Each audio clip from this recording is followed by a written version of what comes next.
I'm David Farrier, a New Zealander accidentally marooned in America, and I want to figure out what makes this country tick. Now, when I got to America over a year ago now, I arrived at an airport, Los Angeles International Airport. I'd liken that visit to LAX as entering the lower depths of hell. An intense first experience in America involving America's favourite pastime, queuing up in a line. I've thought a lot about LAX since then, and was surprised to find out that despite the chaos, it's only the 5th busiest airport in America, with 48 million travellers passing through last year. At number 1, Atlanta. It saw 27 million more travellers passing through its airport than LAX did. At number 2 is Dallas-Fort Worth, with 62 million travellers last year. And at number 3, Denver, with 59 million. Those are the busiest airports in America. And they're also the top 3 busiest airports on the entire planet. The top 7 busiest airports in the world are all American. Number 8 finally goes to China.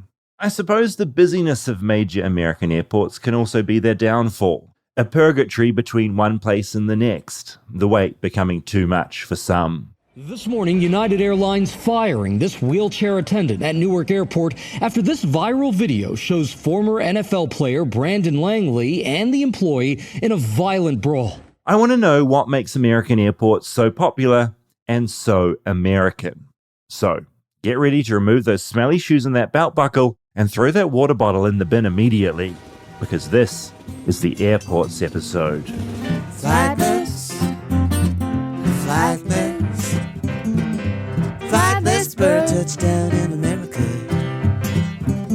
I'm a flightless bird, touchdown in America.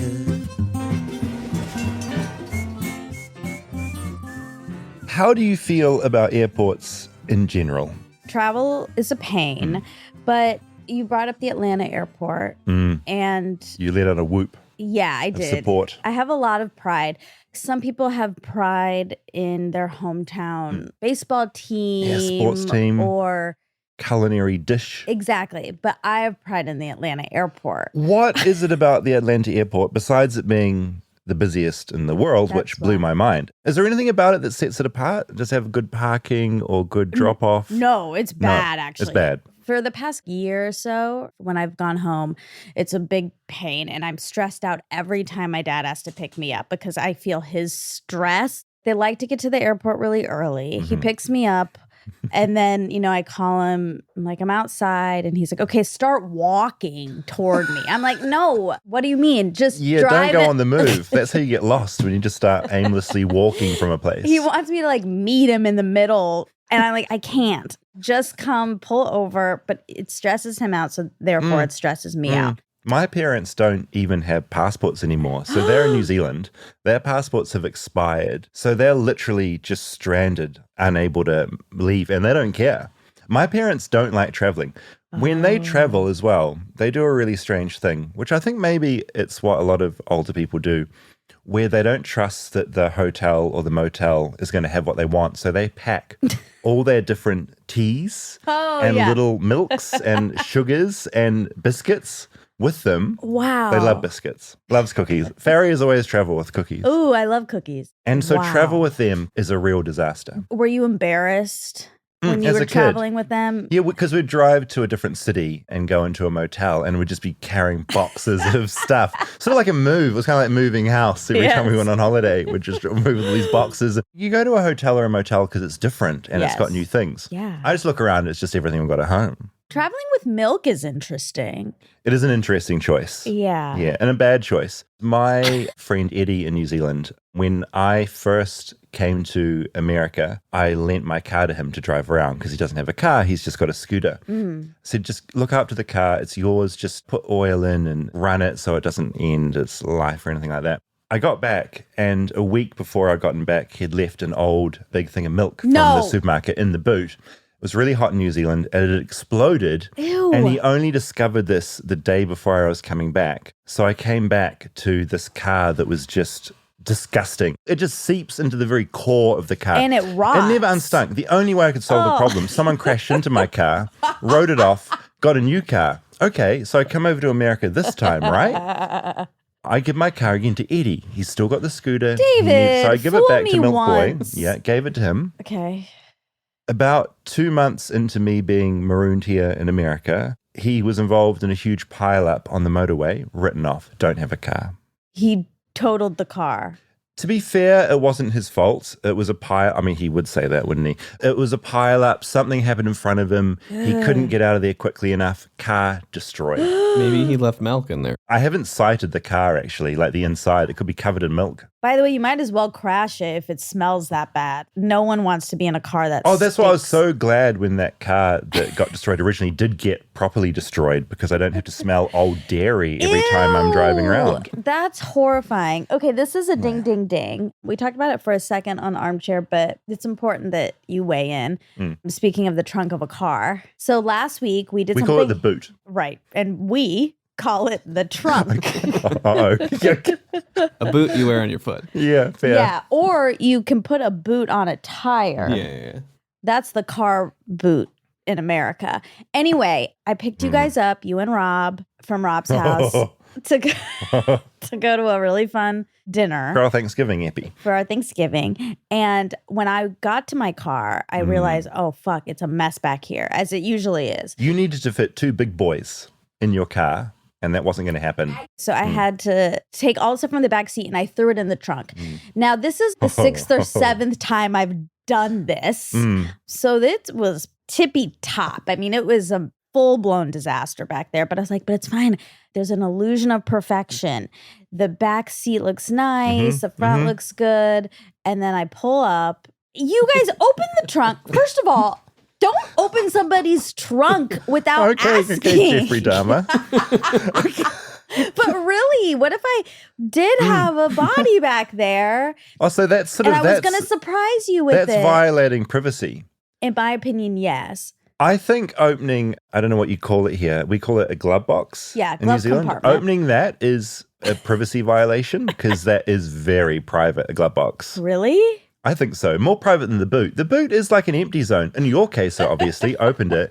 It was horrific. It was like you'd been living out of your car for the last 2 years. I got worried. I was know. like, are you a hoarder? And are you living out of here?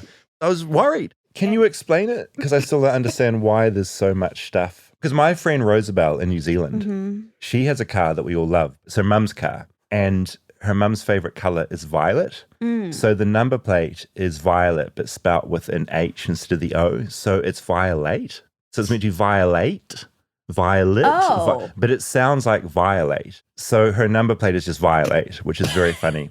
But she does the same thing. Her car is her office. It's just fills, and she's the most organized, smart person I know. Her car is like a tip.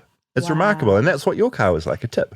Look, we all have some skeletons, and that's mine. This is what happens. Things get put in the back seat. I have to figure out what's junk, what's not junk, and I don't have time. People have to sit there, so then I just put it in the trunk to deal with another day.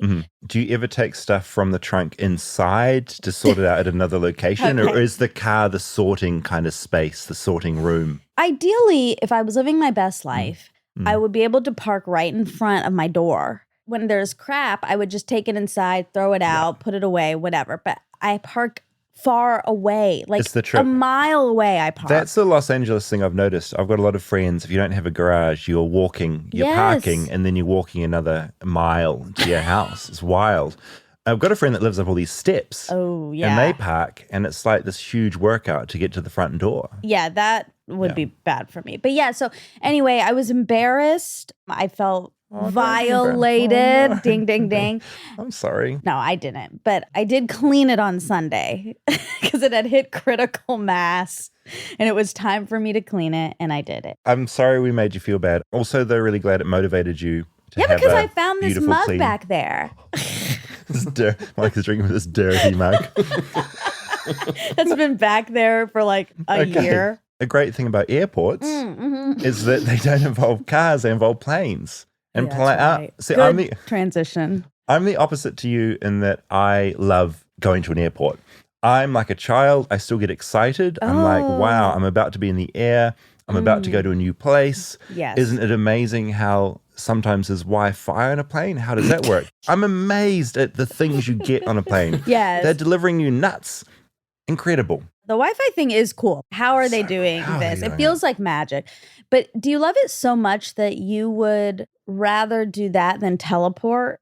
It goes back to when we were talking about how I want to be uploaded onto the internet so I can be everywhere at once. Yeah. That's the dream. Okay. So of course. Okay. But there's a certain magic because there's no other way to travel a long distance that makes sense. Awful for the environment. So I think we're living in this time where I don't think we'll be flying as much as we are now. So I think the novelty of it, we should appreciate because it's clearly doing horrific things. I know. And we won't be doing it for long. But I do like the fun of being in the air and looking out the window and knowing that we're going to be in a new place. So the top 7 are American, which was fascinating. I was not expecting that. I was expecting a Charles de Gaulle to be in there, a Heathrow. It jumps to China. Right. Yeah, a bunch of cities in China then sort of take over. America is just a central point where people are using it. They're coming here. They're jumping on to another destination. Yeah. They're flying internally between the 50 states. Yeah. So it just ends up being this really busy place. But you don't think it's a message of bravado?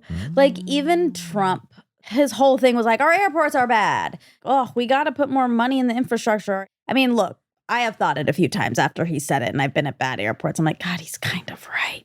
But this is the image of America for foreign travelers. So it's the first thing you see. Yeah, and that's why LAX, that place when it was horrific. It was this. What did you hate about it? I don't know if when you come in from New Zealand, you get sent to a different place. The international terminal. But it's so stark, and going through immigration, the queues there were crazy. Yeah. I think they hadn't even put Biden up. I still think they had maybe Trumpy was up still.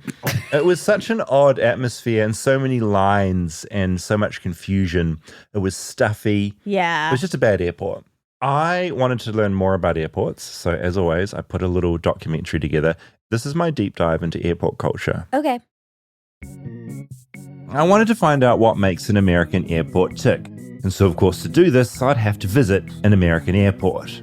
I decided to go to the airport I'm most fascinated with, Denver International Airport. Not only is it the 3rd busiest airport on planet Earth, it's also by far the weirdest. A hotspot of conspiracy theories with its gargoyles, a giant network of underground tunnels, and a terrifying giant horse statue with glowing red eyes. But to get to Denver, I'd have to return to that nightmare airport that first birthed me into the United States, LAX. My flight was at 11 a.m., which meant I needed to get there by 9 a.m. apparently, so I set off at 8 a.m. Crawling in an Uber on the freeway, it's funny to think that Americans used to take this trip just for fun. To many of us, the airport means a fascinating panorama where we take the family for a Sunday drive. There to watch the giant airliners come and go. The show is continuous, 24 hours round the clock. LAX opened over 90 years ago. Back then in 1929, it used to just be called LA. But by 47, there were so many airports, 2 letters didn't cut it. So they just threw a random X on the end. Like magic, LAX. Years later, just before the millennium, it would become the central location for the Backstreet Boys' I Want It That Way music video. Speaking of, I've arrived at LAX. All right, where do we need to go in here? This is a mess. This place holds the record for busiest origin and destination airport, because so many travelers begin and end their trips here at LAX, as opposed to connecting to other flights. Going to the left, boarding passes. Thank you, hello. Luckily for me, there's actually not much of a line today. Off come the shoes and the belt buckle, because scanning time has arrived. I put my dictaphone through the scanner. This is what it sounds like inside, if you'd ever wondered. Of course, pre-9/11, none of this security stuff existed. Airport security was carried out by private contractors, and those contracts usually went to the lowest bidder. Security was sort of invisible, and Americans would arrive minutes before their flights left. Today, chaos. Right now, I'm surrounded by people fumbling to put their shoes back on, disarray and smelly socks everywhere. I'm just curious how your experience has been so far. You look like you're putting your belt back on. You had no socks on. Yes, it's been quite an experience, although I'm very grateful that there's no line. I actually wanted to talk to the TSA about their job. It's easy to moan about them and the ordeal they put you through, but I imagine it's equally annoying for them as well. I emailed their media communications team, and within 5 minutes got a really helpful response that just said, "Hi David, we don't have anyone available for this interview." Waiting for my flight to Denver, I'm in a kind of purgatory. I'm surrounded by strange stores that only seem to exist at the airport, with nightmare names like The Bee Grill and Steve's Snappin' Dogs and Craft Beer. Enjoy our personal device entertainment. Eventually, I board my United flight. We're not anticipating any delays into Denver. Currently, they've got sunshine, 86 degrees Fahrenheit. Fahrenheit. What even is Fahrenheit?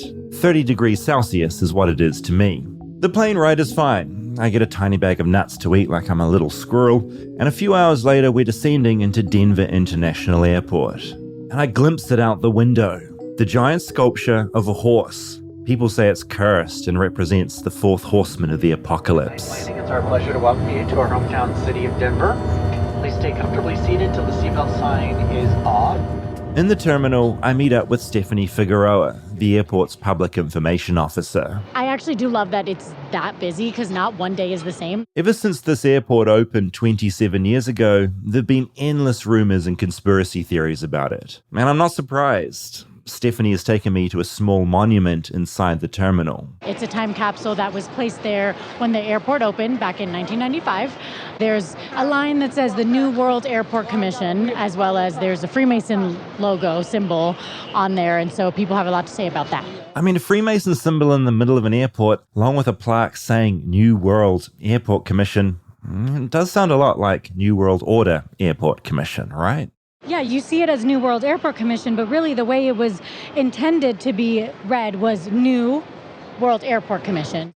Right. So as in a World Airport Commission that's new. It really was supposed to be this state-of-the-art facility, you know, our trains to the concourses, that sort of thing. It was technology that hadn't really been seen or done in other airports, so really that's what it's meant to be. But, you know, we do have people who think that the Freemasons have stake here or something, or their bunkers downstairs in our tunnels or something like that. I feel when you do slap a Freemason symbol on a big concrete slab in the middle of the airport, it's definitely going to get people talking. Absolutely, but the reality is the Freemasons are a legit organization, and they're usually involved in the openings of a lot of public buildings. We walk around inside the world's third busiest airport, and I spot another weird thing.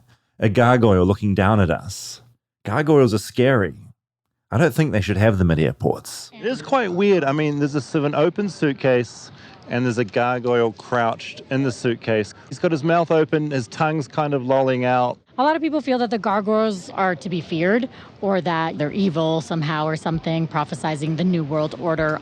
Conspiracy theorists connect them to several other theories at the airport, saying they serve as like visual clues to the odd mysteries right in front of people. It does feel like a clue. It feels like if we were in the Da Vinci Code or something, Tom Hanks would be running up here and this would be a major clue, and he'd be looking at where the gargoyle's looking, and that would lead to the next clue. Yeah, no, you're right. And if not Tom Hanks, Nicolas Cage or something, yeah. The gargoyle is sitting in a Samsonite suitcase, a nod to the American suitcase brand that used to have its factory next to the airport. One of the biggest rumors here at Denver International is their massive network of underground tunnels. Now, this is very rare, but Steph's agreed to take me down into the tunnels to prove that nothing fishy is going on here. So we are now walking towards the elevator. So there's a specific elevator in the airport that I can use for escorting purposes. And I will be taking you down through that elevator down to our tunnels. The tunnels? The tunnels.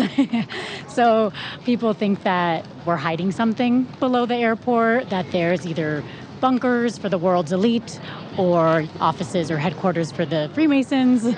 You can see why when you talk about having sort of underground tunnels. Do other airports have a massive network of underground tunnels? I'm not sure about that. A giant lift door opens in front of me, and then a second giant door behind that door. It's intense. And I will ask if you guys can have your IDs ready, because they will check those. The security will check those.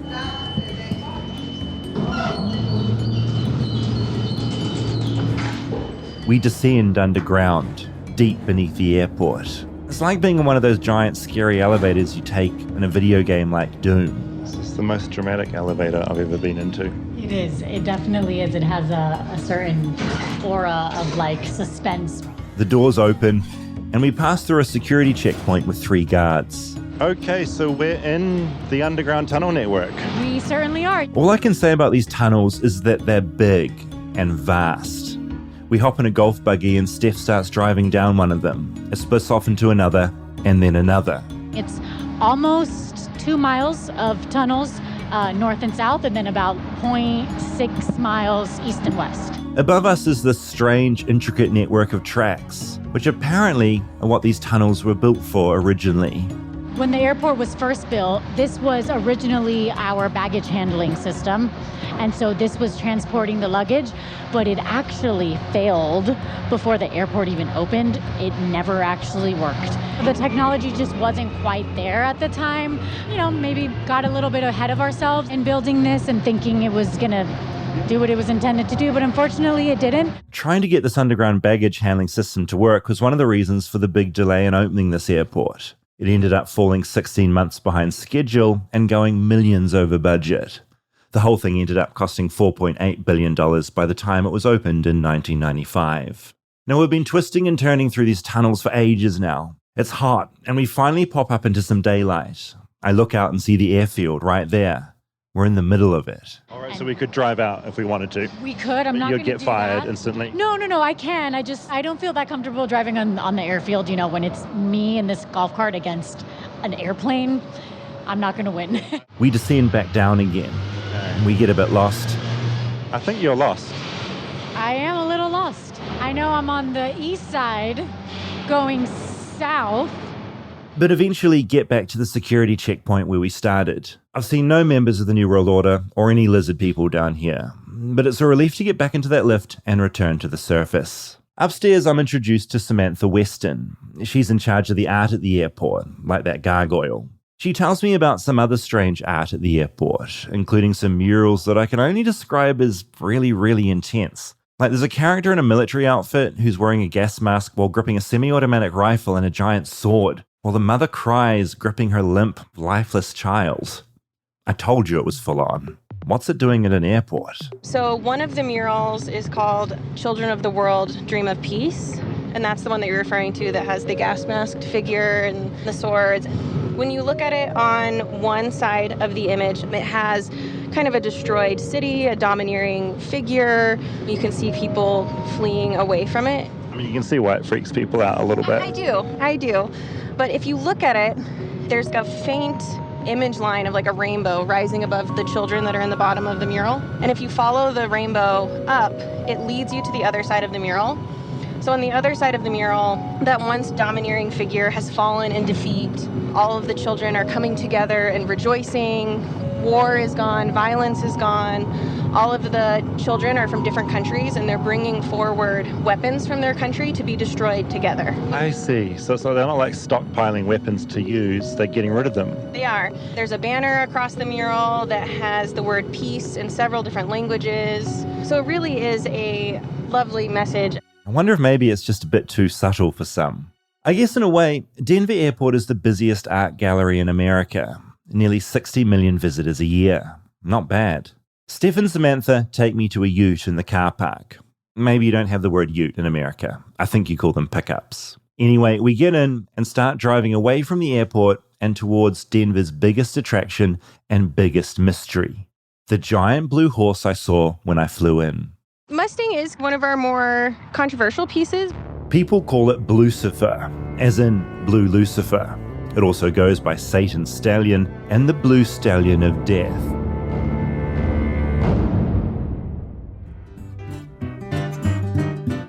Stay tuned for more Flightless Bird. We'll be right back after a word from our sponsors.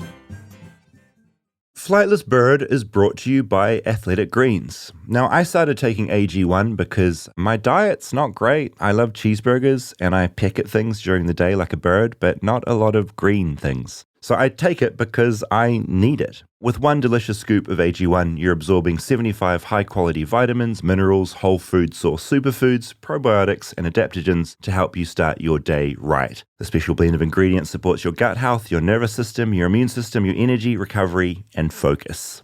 I consume it in the morning just because I know it gives me what I need for the day. I wake up, I mix it into some water, I have it, it's delicious, and I'm sorted. I send it to family and friends sometimes, especially if my friends are looking a little bit unhealthy. So yeah, it makes me feel good, it makes my friends feel good, and it's lifestyle friendly, whether you eat keto, paleo, vegan, dairy-free, or gluten-free. Right now, it's time to reclaim your health and arm your immune system with convenient daily nutrition. It's just 1 scoop in a cup of water every day. And that's it.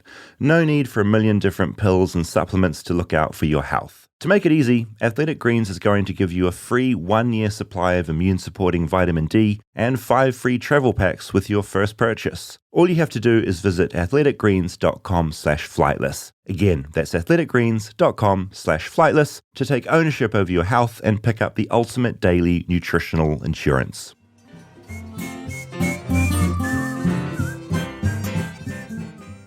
I'm scared. This is almost as scary as the ghost. It's very funny listening to this back because when I was putting it together, all the explanations, I was kind of like, oh yeah, these make sense. But listening back to them all compressed, they're all very funny. They're like, don't worry about the Freemason symbols. They're everywhere. The tunnels, it was just an old baggage system. Big blue stallion, it's art. It's full of the weirdest shit I've ever seen in an airport or anywhere. Right. But the airport's kind of leaned into it. So instead of denying it all, that's why I could call them up and say, I'm coming, can I talk to you? And they put someone forward. They kind of lean into it, which I think is really bold and interesting, but I'm still kind of amazed that they do.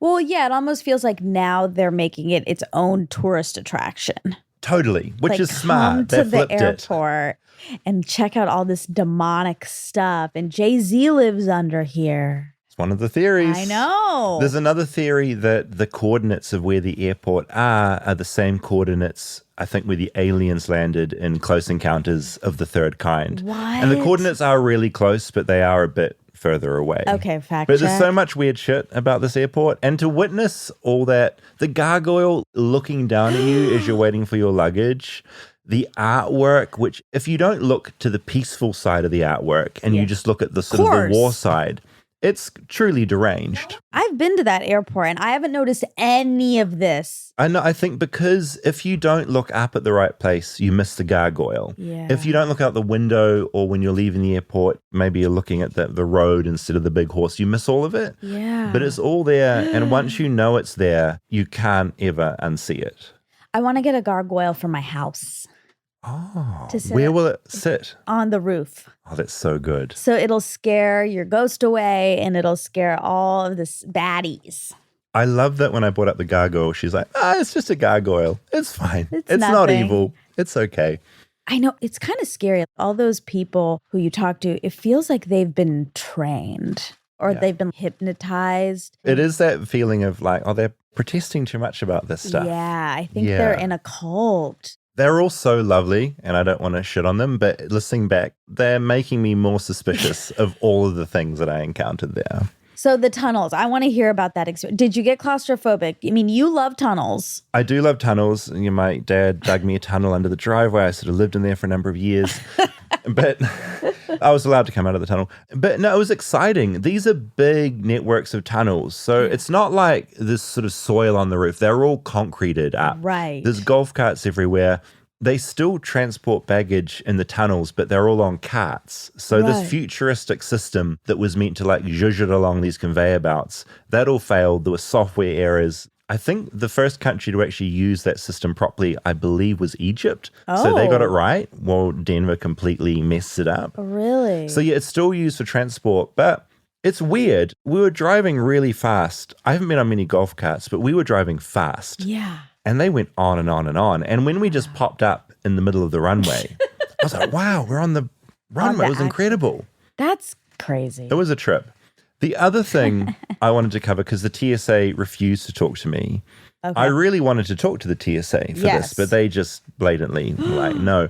Airport security, before 9/11, there was none of this. It was private contractors. You could arrive 5 minutes before your plane took off and just get on the plane. So everything about airports all around the world and the security, it's all because of this horrific thing that happened to America. Yeah, I didn't even think about that. Every other country has now adopted this security system. Yeah, in New Zealand, we're doing the same stuff. We're being scanned, our luggage is being checked, and it's all because of that. So it's easy to shit on the TSA, but they're doing this really important job. But Very. Also, there's the whole who's getting picked to get patted down. always I get picked. You do. Every time they're waving the wand over my bag to check for bombs and stuff. Yeah. I think it's kind of great. But do they take you aside and pat you down? No, it's mainly my bags getting waved for bomb dust. There was a little period of time where I was noticing that I was getting patted down. I always was like, are they going to pat down my dad? Like, I was always paying attention to... Yeah, what's going on around you? Are they profiling? That's been a big thing and still is a big thing. It is a big thing, but I'm against profiling. But I also do want them to be very thorough with everyone. So in my perfect world, I guess they would pat everyone down, but then that would take so much longer. I mean, it should be a randomized process, right? Or... are they trained, and that's why I wanted to talk to the TSA, but they said, no. Are they trained to look for certain tells? I mean, what you hope they're not doing is there's a person of color with a beard. We're going to profile them. If it's not random, are they looking at behaviors? Or if someone's getting a bit sweaty and a bit nervous, are they going to pick them because they're sweaty and nervous? Is that profiling? Some people sweat all the time. They shouldn't be being patted down all the time. Well, to be fair, the times that I've experienced this, it's not painful. It's pretty annoying. Quick and it's annoying and it feels like an injustice, but it's not. They're not doing a rectal examination. No, exactly. No. The biggest crime in New Zealand is if you bring fruit back in, because we're obsessed with not letting any bugs in to wipe out all our little cute creatures. Oh, wow. And so what people get called out for is bringing a little banana in the suitcase because it's an instant $400 fine. Oh my God. Yeah, boom. 2 bananas, $800. Yeah, a whole You can't bag of just fruit, throw it away? thousands. No, if you brought it into the country, no, I think they give you a chance to own up to it. But I think once it's in the country, bad news. Well, I always get very anxious at customs. Because of all the drugs in your case. Yeah, because I have all this illicit cocaine. material. We talked about this on the False Confessions episode of Armchair. I know I have nothing to hide, but when I'm up against this authority, I'm afraid they're going to coerce me into saying I have drugs. I don't know. I'm just afraid. I'm always worried that I will be in a place in America and someone has slipped something in my bag or something and suddenly it's full of cocaine. Exactly. You know, And that's you're like, my it's not worry. mine, It's not mine. It's not mine. High as a kite. It's munching your face off. Well, yeah, you told me you'd done every drug, including That was the just really bad ones. That was just made up. It wasn't. It was fiction. TSA, if you're listening, This is David. this is why I don't open up to you. Why? Because I tell you, and then you tell all the. God, I think this you is said why. it on the podcast, I think. No, I didn't. No, it was in the car. private. There is a thing that I know it's absolutely holds true. If you tell someone, I'm telling you this as a secret, right? Yeah. And some like a person goes, oh yeah, lips sealed, tell me. That's never a secret. What that person is, I guarantee will do, they will go to someone else and be like, I got a secret to tell you. So-and-so said this to me, but that's what happens. Listen. It's true. It's what happens. No, there's levels of secrets.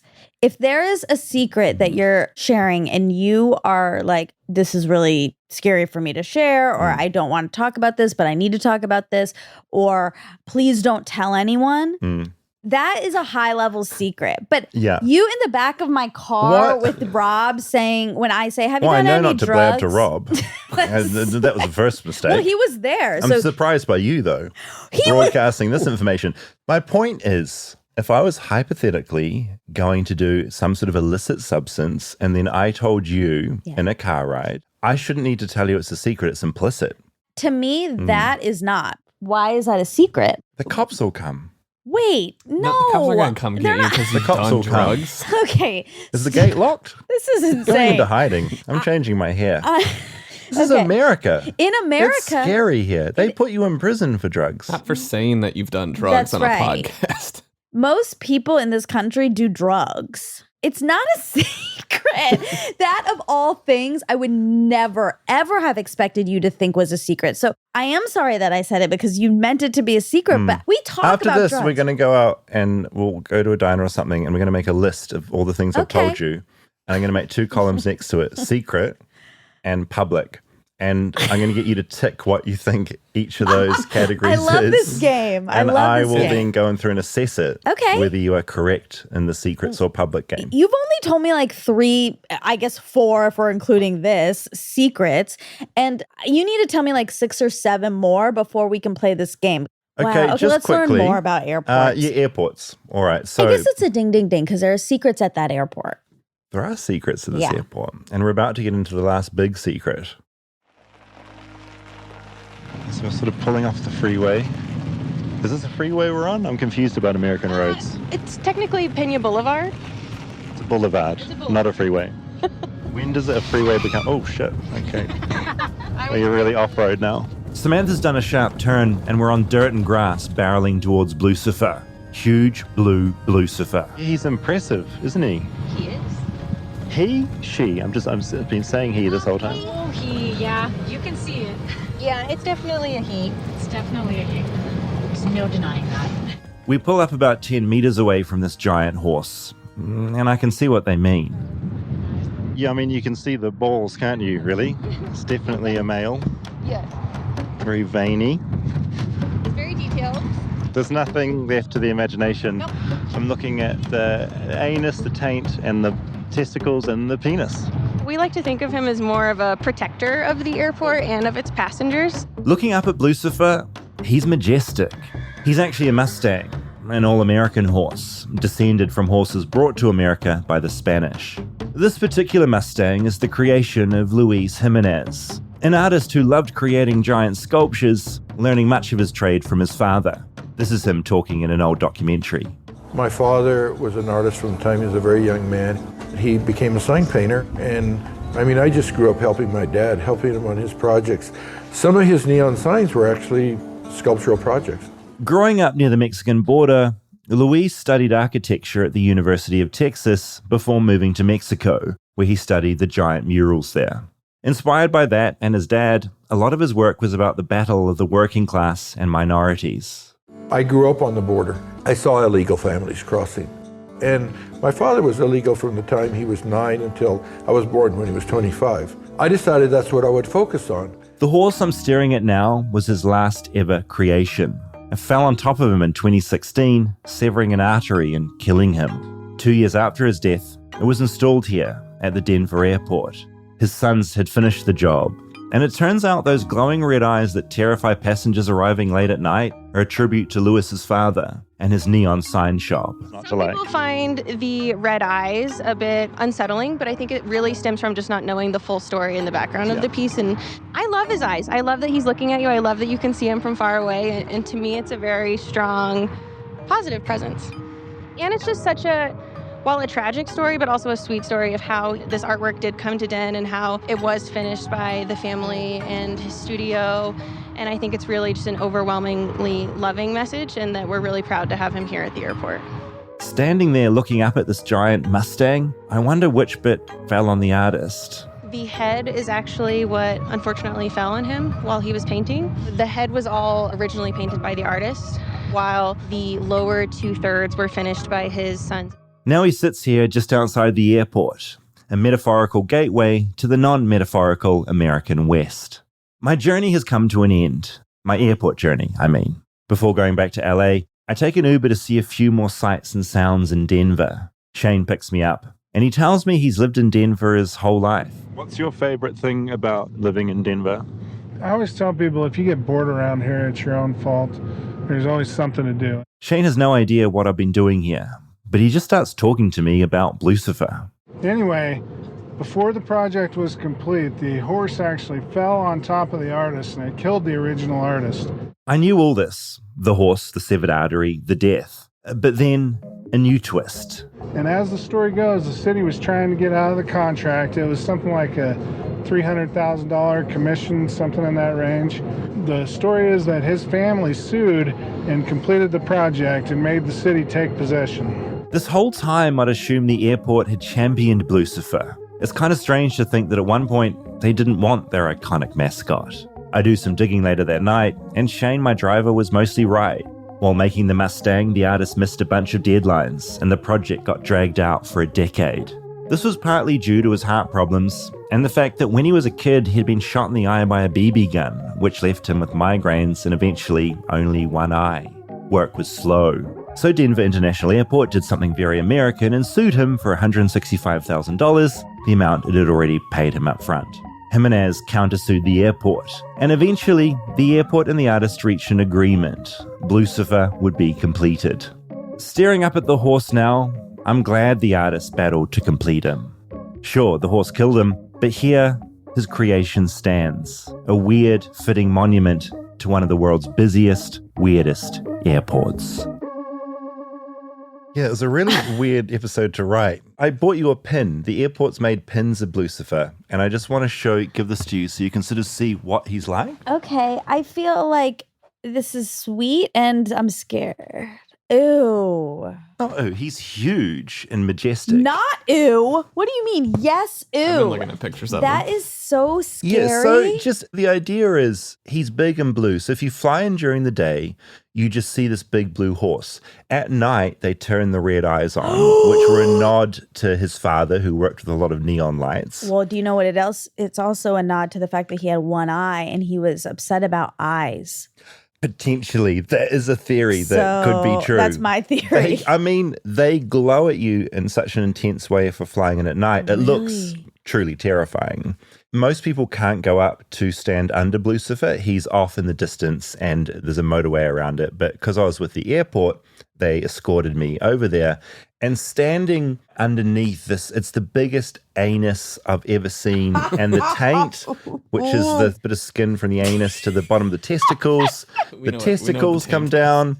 And then this big veiny stallion ball sack penis right there. Wow. And that was just, I couldn't stop looking. The penis itself was all veiny. All veiny. So many veins. The whole horse is pretty veiny. They're beautiful horses. And, it represents, I should probably do an episode about these type of horse for the show because they're really majestic and beautiful. And I think there's a lot of debate about where they're allowed to run free and who's looking after them, etc. Oh my God. But it's a beautiful horse. But David, you were standing under it and that's how he died. Which is just such a surreal thing that this sculpture killed the artist. Is horrifying. You shouldn't be under the taint if it could fall on you and kill you. I was aware of that. I questioned them about how firmly it was stuck on the ground because it's on its back legs. Yeah. Those are its only 2 points into the ground. Physics-wise, this doesn't look like it should be able to stand. They said, those two wonderful tour guides I had said it was very safe. But do we trust them? No, those women have Stockholm syndrome. They have an abusive relationship with the airport. Do we need to go back and maybe stage some sort of rescue, get them out of there? I think so, an intervention. Fly in, get them on the plane, American Airlines, get them back to LA. And then it's like the moment in the movie where they're flying out and then they see the eyes and they realize they've been duped this whole time. They're like, Blucifer is evil. Those glowing red eyes aren't nice. They're horrific and scary. These loving eyes are actually scary. The only airport I could compare it to for weird factor is the airport in Wellington, New Zealand, which is just full of Lord of the Rings stuff. So there's a giant troll. Okay. You get in, there's one of those big eagles from what did the eagle do in Lord of the Rings? It got the ring and dropped it into Mordor or something. They use these big birds in Lord of the Rings. They rode on the eagles at one point. They rode on their backs. Yeah. They've got one of those. Oh. Just hanging from the roof. I mean, that's fun, though. It's cool. That is not weird. That is New Zealand pride because it's a New Zealand thing. You're right. It's not a gargoyle. It's not a big giant. None of these things are connected to Denver. Yeah. So it makes no sense. Yeah, no, you're right.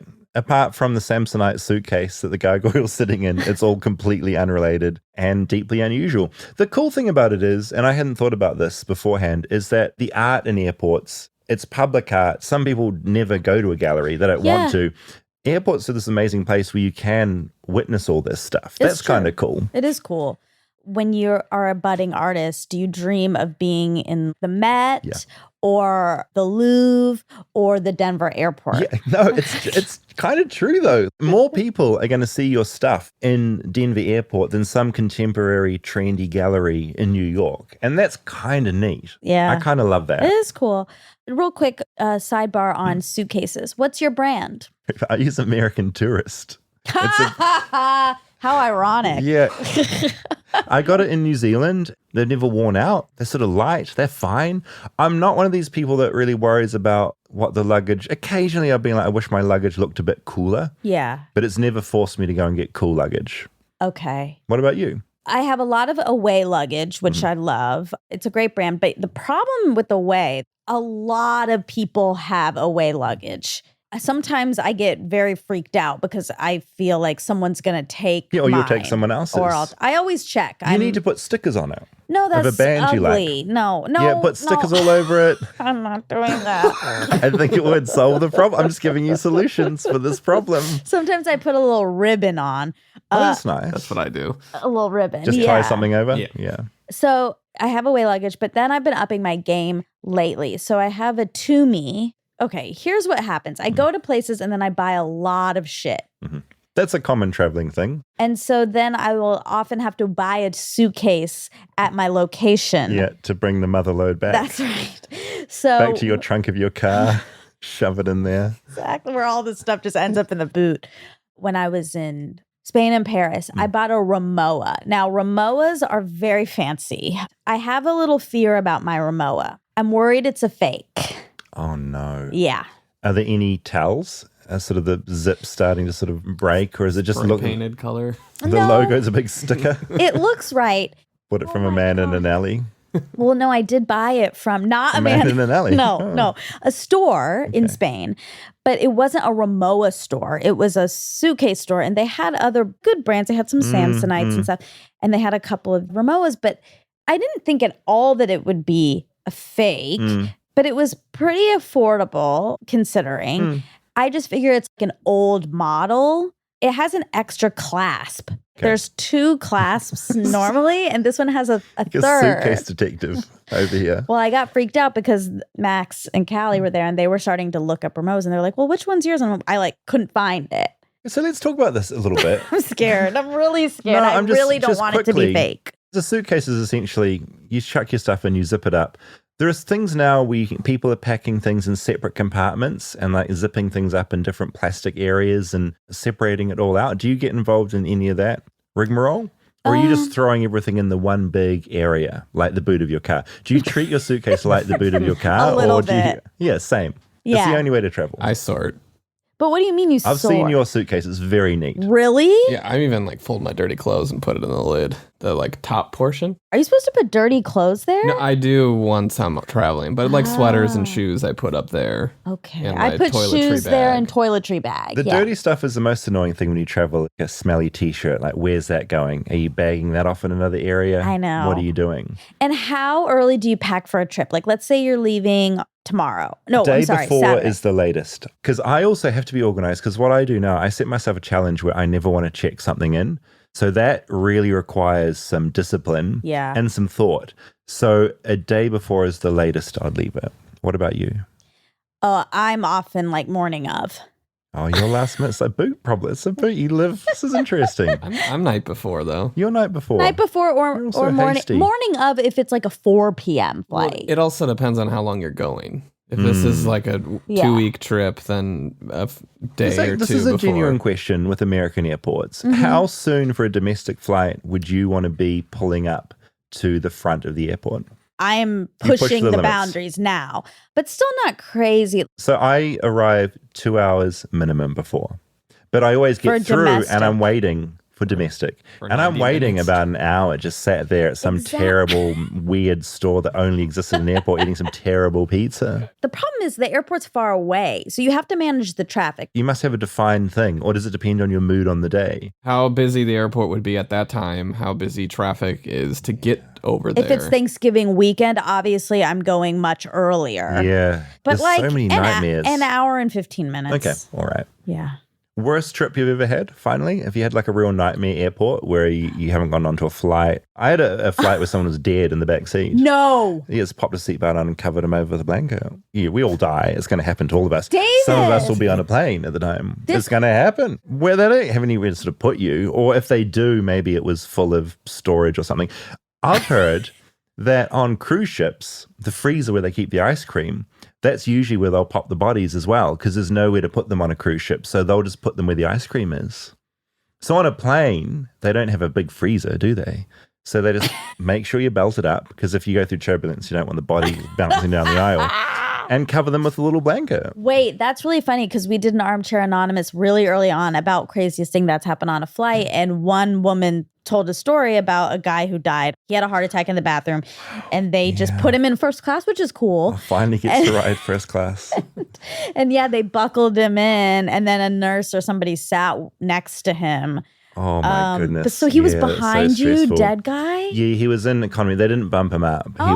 He rode out the rest of his time back of the plane. The only time I ever get scared on a flight is that long flight, New Zealand to America, where if I wake up halfway through and you realize, I'm 7 hours in, up really high, it's really quiet, everyone's sleeping, and it's just a weird thought. It's, I don't know where I am, you're in a tin. Yeah. That feels bad. Yeah, that does feel bad. Well, when we went to London, me, Dax, the kids, and Anna, we were meeting Kristen there, and it was an overnight flight, and it was the worst turbulence I've ever experienced. I really was like, this might be it. And Which then, you don't get to think often in life. It doesn't happen. Yeah. And I really had to think. I was like, okay, well, it was a good life. So you're going to try texting someone using the internal Wi-Fi? I didn't want to like freak my parent. It would only be my parents. Yeah. Oh, that's sad. I've got a text queued up in my drafts for if I'm about to die. Text. What? And there's a few No. So there's a version for family. There's a version for a couple of friends that I want to contact. For instance, in a plane, you're not going to be thinking too clearly. Don't have So I want it all drafted up. So they're all ready. What do they say? Yeah, can you read them? That's private. Oh, man. But no, the one for family is super generic. It's just like, thanks. Had a great time. There's a few customized for people, in my life that are a bit more personal. And because, it's great because they can't talk back to you. It's your last message. Vroom. There it goes. Land it on them. You're so afraid Land of some connection. heavy shit on them. Can I talk back to him? No, he's dead. Went down in flames in that plane. No, David, no. Do you ever panic that you're going to accidentally send them? Yeah, exactly. That's a great. Oh my God. That would be amazing. That would be That would be hilarious. incredible. Who has texts? Just people that have meant a lot to me in my life. So there might be friends that I've had. Well, it's a secret. Not us, Monica. I'll tell you. I obviously don't have one yet, but I'm going to work my way. I'll tell you off the air. And we can do it in that secrets. There's a few that are individuals, a few that are in like a group of 2 or 3. Ooh. And then there's family, which is just goodbye. That individual spot, that's a coveted spot. Yeah, those ones are long. A little essay. But imagine going down and like you go to send this big message and the Wi-Fi is disconnected or it just goes unsent and then dead. That's your last thought is like unsent message. Oh, fuck. Gone. Do you update them? No, they're pretty set. The deep stuff you want to say to people is always sort of set in concrete. It never really changes too much. Maybe that's the thing I should just tell them now. Well, I'd really like for you to tell someone while you're alive. Oh my God. But then they can, Then they'll use it against you. No, David, no. Now I've said it out loud. I do hear your point and maybe say it whilst all parties are alive. Yeah, because also, what if they die before you've gotten to tell? No. Uh-huh. Yeah, that'll be frustrating. They better send me a text. No, I don't think anyone else has drafts It's ready one way. for you. It's definitely a one-way system. They don't have one loaded up for me. It's never the way, is it? Wow, all right. Well, this was fun. I liked learning about the airport. We all sort of hate them, but great people watching. There might be some weird art. Look up in case there's a gargoyle around. Yeah. And before you go to any airport, just Google it and just say like weird facts at the end. Oh, that's cool. And stuff will come up. Entertaining. And Atlanta Airport is Hartsfield-Jackson. Boom. Is number 1. Number 1 in the world. In the world. Bye. Bye.